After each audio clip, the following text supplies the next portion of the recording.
Hey guys and gals, Von Baden back. Today's video, I had a few people that had asked some questions, so I thought it might be actually kind of good to do this video and answer some of the questions, maybe some questions that they didn't think about asking, or maybe questions that you have on this. Before I get into this, let me start off by saying this is not, I don't claim to be a master airbrusher or anything like that. Airbrushing has some really good quality things and some downsides. The good quality issues is it's a lot easier to feather out colors.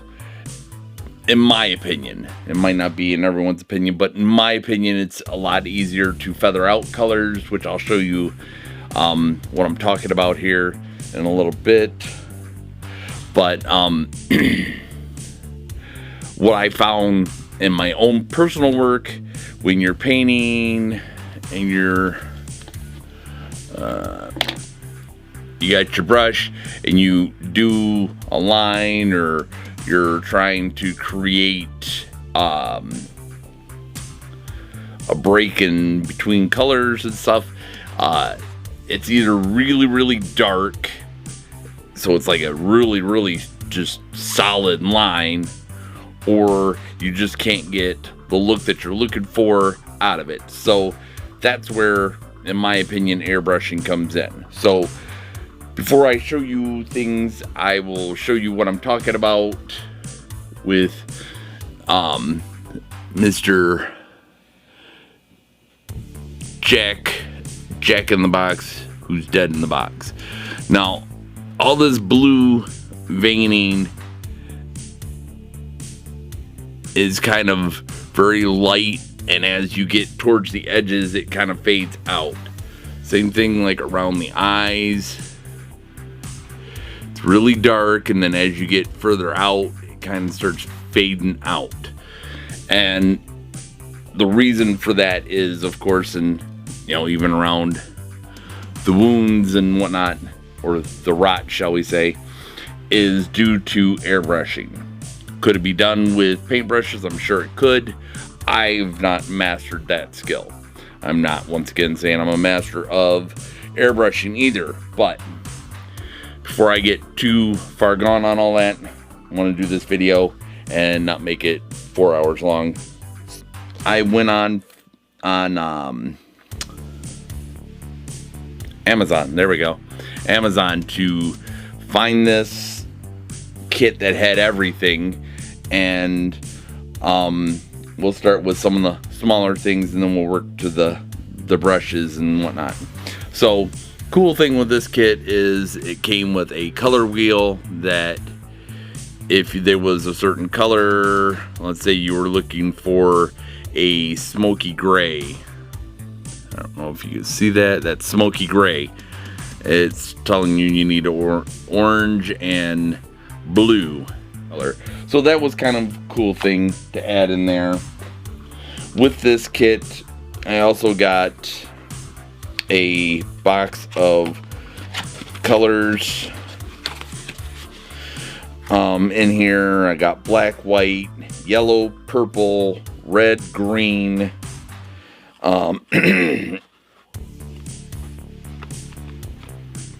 there's a reducer, which we'll get into in a minute, and an airbrush cleaner, which is for cleaning the gun, of course, and we'll get into that too. Now, for mixing the colors, and I'm sure there's other things out there that you could use, I have been using from one of my airbrush. I have two of these jars, and put whatever colors I'm gonna mix together in there, put the lid on it, give it a good shake, and I'm good to go. Now, the reducer thins out your paint, so number one, your gun doesn't clog as much, and helps with the sputtering and spitting and whatnot. I've used that a few times. It does work. The thing that I found that really works well is Windex, especially with the finer detail gun. Not that I had a whole lot of clogging issues, but paint starts drying and then it comes out kind of spitting and it's just no fun whatsoever. But we'll get to that in a minute. So the very first gun that I want to show you is the one that will do the most coverage. There's two of these jars. There's one that has a little nozzle, plugs into there. Your air hose goes here, and this is just, as long as you hold the button and you got paint in there, it'll come out. Now, with this, I did all of the green. I came back and did a blend of yellow and orange to kind of give it that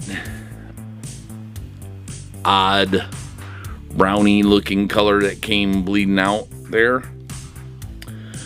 And that's what this gun is for. This is for your mask coverage and whatnot. And you have your mixing jar here, and I use this if I'm doing the mask coloring, or if I'm doing detail or fine detailing. I use this to do all my mixing. So that gun from the Master Airbrush company is a model E91LF.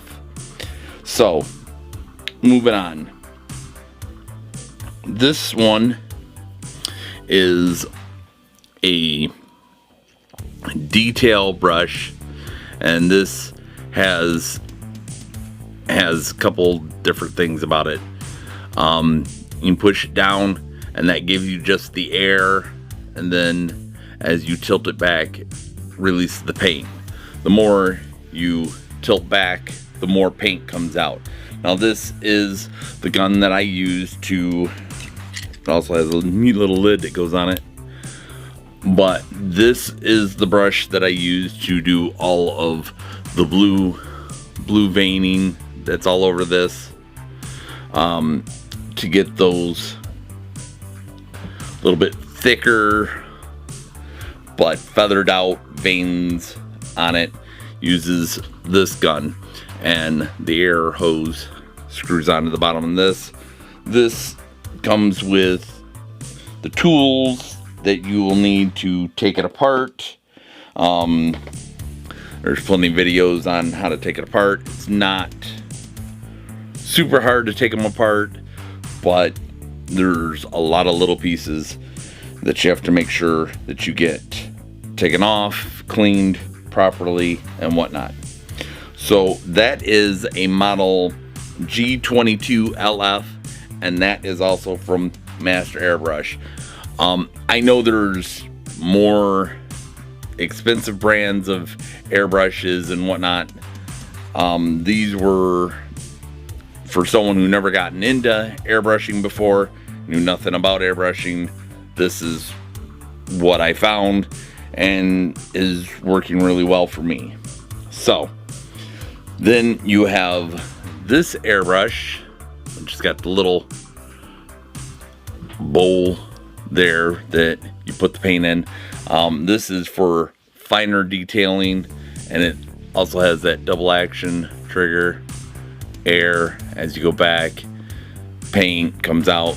Further back you go, more paint comes out. To there. This is model G25, also from Master Airbrush. Neat little thing that I found is these little cleanup tools. I don't know if it'll focus. Maybe. Well, anyways, there's a little white tip on this that is like a cotton ball, and the camera's not wanting to focus on it, so it's wanting to focus on my face. Sorry about that. Anyways, so it's a little cotton ball. It's great for going into the bowl, going into the actual parts of the gun and cleaning out things of that nature. Each one of these guns, except for the mass coverage one, comes with tools to take it apart. This gun, which is the mass coverage one, there's not a whole lot that you can take apart to it. I mean, what I've got right here is about all there is to do that. Now, also in the kit, you get your air compressor for this, and this little guy is actually really good. It has on the top here, you got your gauge. You know, if you start noticing your paint sputtering and whatnot, you can adjust the gauge by lifting this up and turning it. There's a plus and a minus sign. Turn it up if it's not coming out as much as you want. Turn it down if it's coming out too much, whatnot.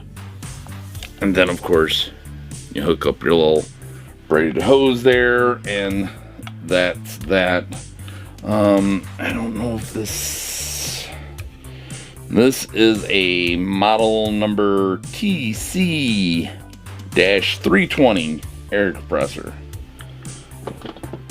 Another neat little thing that I've had a chance to try is these little, they look like little bottles.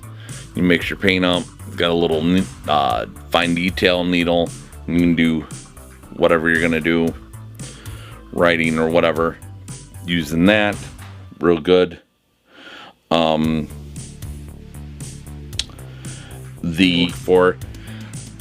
I've used the paint thinner. It does accomplish that, but I found that with the Windex works better than the paint thinner.